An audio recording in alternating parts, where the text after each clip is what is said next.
Down to 10 seconds. Isaiah Gilmore burning some time.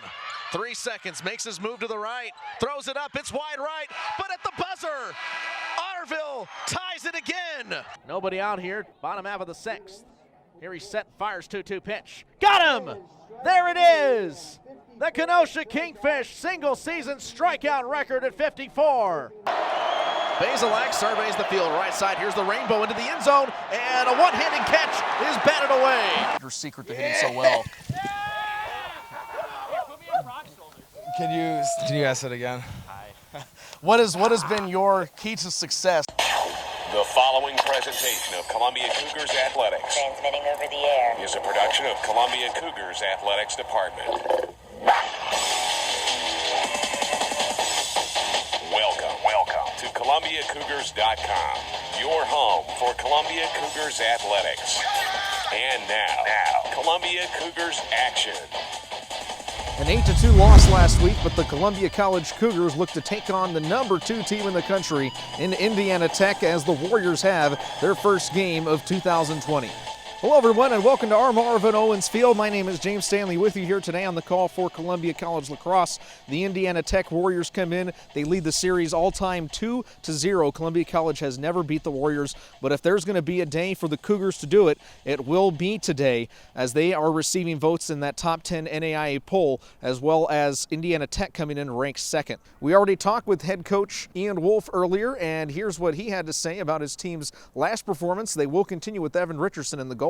Good fight on our part. You know, I think that what we were unable to do on the field, we tried to make up for in effort, and I think that showed, especially on the defensive side. I mean, our goalie absolutely stood on his head. 19 saves, 8 goals against, pretty good ratio. I think he saw 57 shots throughout the game, something like that. So, yeah, you hope for a better result on the offensive side, but all in all, you can't be displeased. A lot of things to learn and grow from.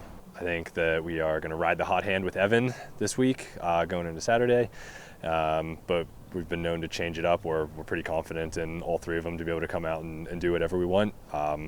We kind of do it non-traditionally, where we'll basically pick whoever was playing the best that week, and I think that our defense responds well to that because they have a lot of trust in all three of those guys too.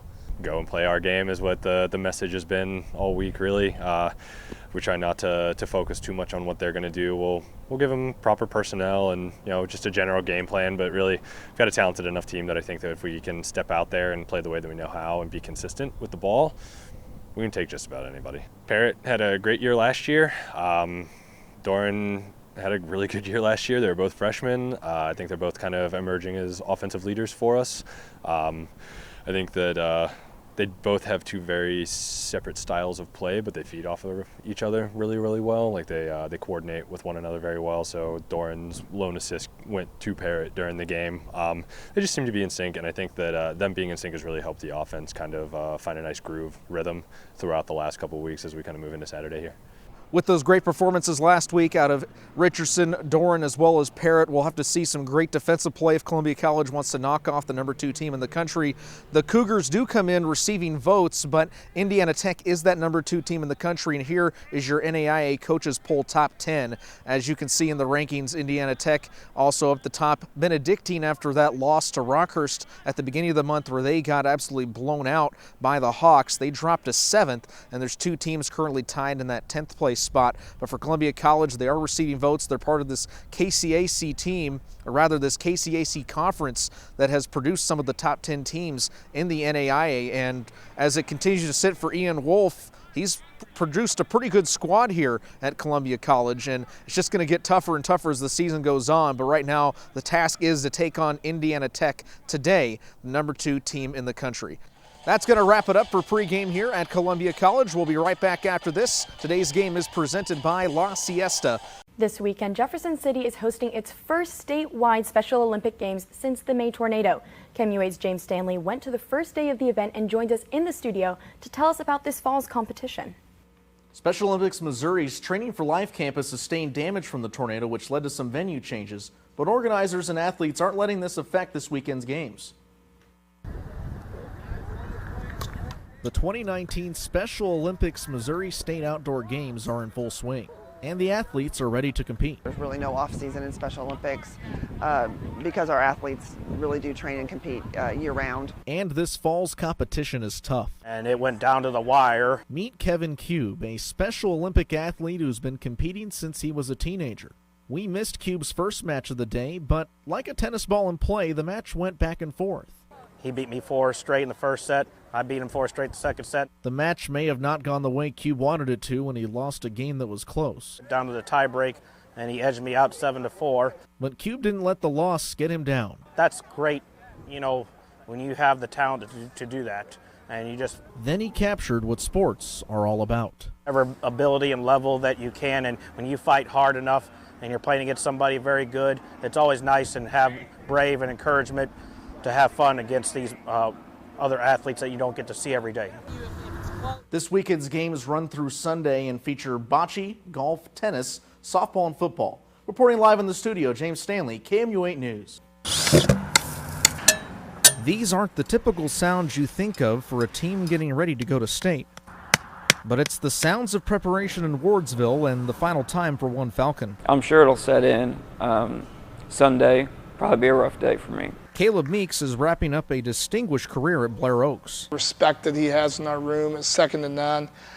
It would not be the same room without him. Yet Caleb's path to success was not easy. In 2014, Caleb learned he had a bone tumor in his right foot. All the tests came back negative, that it was benign, and so thankfully prayers were answered there and we didn't have cancer. Caleb had surgery to remove the tumor, but he wasn't out of the woods yet. The tumor curved some bones, leaving him in pain, and a second surgery would give him relief. I'd have to miss a whole wrestling season if I was to get that fixed. So I figured that I would go ahead and just tough it out until after high school. However, a dislocated shoulder put Caleb out his sophomore season. At that point, he decided to take time off wrestling to get better. I have 3 sutures up here in my shoulder holding the muscle onto my shoulder. And then I have 6 screws and a titanium plate and then somebody else's bone inside my leg to help straighten that out. After the surgery, Caleb used a wheelchair for 4 months, but that didn't stop him. We were going to use this as an opportunity to either be better or bitter, right? And Caleb chose better. His junior year, Caleb not only wanted to wrestle again, he wanted to win 100 matches. I was very skeptical, but and he just worked his way, he willed his way to wrestling and to winning matches. And on February 10th, Caleb reached his goal. Incredibly proud of everything that he's overcome. It makes me so excited to see not just what he's done in the past, but what he's going to do in the future. While Caleb's wrestling career comes to an end this weekend, there is much more to come for a resilient young man who just won't quit. James Stanley, KMU8 Sports, Wardsville. Just coming to the ball field every day, just seeing the sights, smelling the hot dogs, just hearing the players chatter about whatever. The sound of the ball off the bat. Just those little things are what I enjoy the most. Meet the Jefferson City Renegades, a collegiate wood bat baseball team that has been successful providing quality baseball for the last 3 summers. But while there has been success for the Renegades, there is an uncertain future for 42 cities across the country whose minor league teams are at risk of de-affiliation from Major League Baseball. And, it's unfortunate because those towns are going to lose a little bit of their identity by losing that affiliation. Yet there could be hope for those teams who find themselves without a home in summer college baseball. But I think ultimately the game is what draws them. The game and the players is what draws the fans.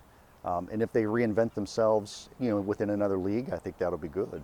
The Renegades play in the Mink League. MINK is an acronym that stands for Missouri, Iowa, Nebraska, and Kansas. League Vice President Steve Dollard says, much like the minors, the Mink gives fans who live far from a city with the team in the majors a connection to America's national pastime. Providing great entertainment, chance for the youth of the community to come out and see high quality baseball in a given evening without having to drive several hours to go see major league games. Dollard hopes his ability to bring baseball to mid-Missouri outlasts his life and continues on with the second generation. And to find ways that that you're good at giving back to your community, but not only that, but to have a passion project that I like to go in and that can be there long past when I'm gone, my kids can enjoy, my family can have a nice night out. One thing is for certain, the Renegades have entrenched themselves in its mid-Missouri community.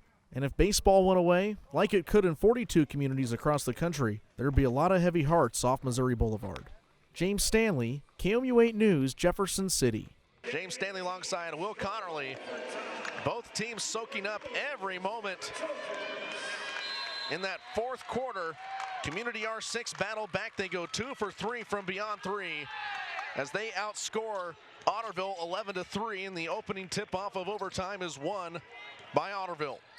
Kudos to Danny Kuda and Caden Escamilla forcing that comeback for the Trojans in the second half. Morrison in the paint, he traveled.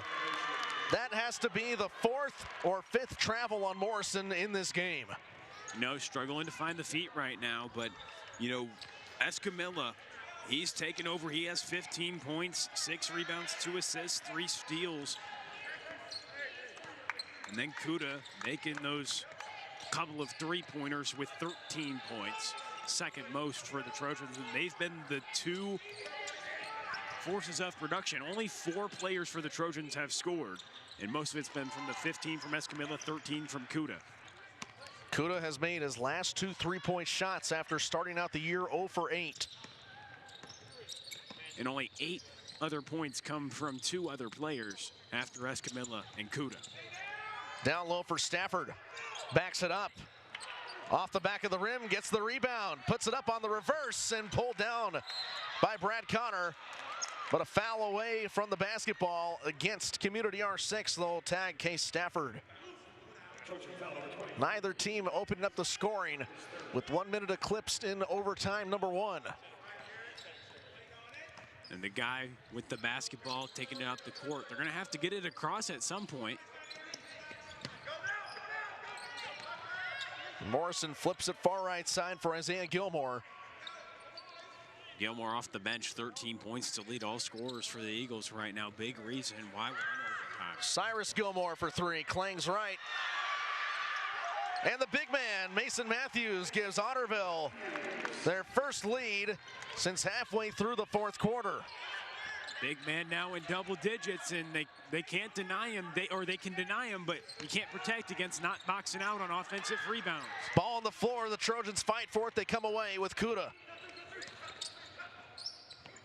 Up center for Robnett, swinging to right side for Schmidt. Bounce pass down low, Kuda makes his move, turn around, missed it high, but Kuda gets the board. Now Escamilla thought about the 3-pointer, the floater from the line, and he ties the game back at 38 all. Friendly roll, it hits the back of the iron, good balance, and goes down. 17 points for the senior in Escamilla. 1:43 left to play. Overtime number 1 and a floater. Soft touch, Cyrus Gilmore, point number 5. Otterville retakes the lead, 40-38. Another close matchup in the Norm Stewart Classic. 47 teams from 5 states piled into Columbia, Missouri this weekend, and Stafford will shake and bake. Can't get it to go through the trees. Now he fights for the ball, can't come away with it. Wow, I'm surprised no whistle was called there, but Trojans have to get back on defense. and this is where Otterville had the ball to end the 4th quarter. With about a minute to go, they dribbled it out, but they have a 1-point lead now. Float off the right side. A missed shot by Isaiah Gilmore. Back to Danny Kuda. Trying to tie it up off the glass. It's good. And the crowd erupts. What else could you ask for at 5:30 in the morning? 2 teams going back and forth here at Mizzou Arena in the Norm Stewart Classic. 15 points for Kuda and a timeout called by Tom Ward. The same situation they were in at the end of regulation.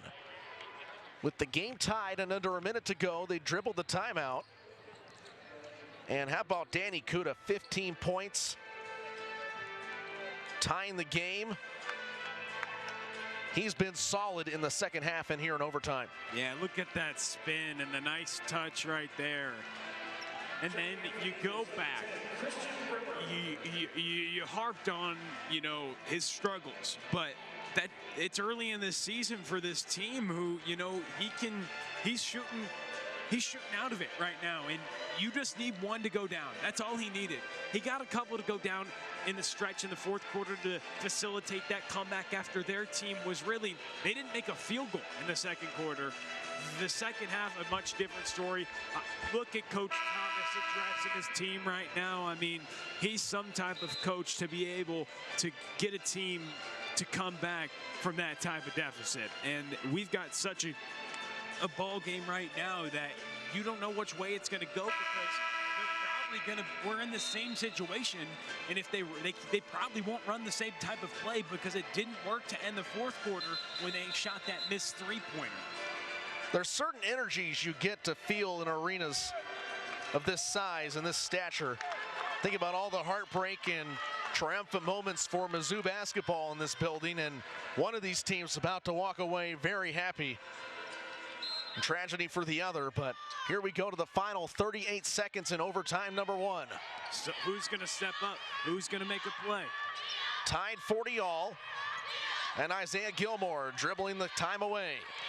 Guarded by Kuda, the man of the hour. Makes his move right side. It's a charge! Great call. I mean, that's a great call right there. You can't really, he was out of control. I mean, look at the replay. What a take. Feet are set. Stafford.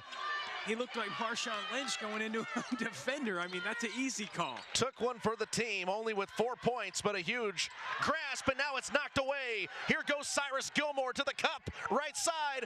Otterville leads, 42-40. 4 seconds left to go, but a chance to tie. My goodness, overtime number 2.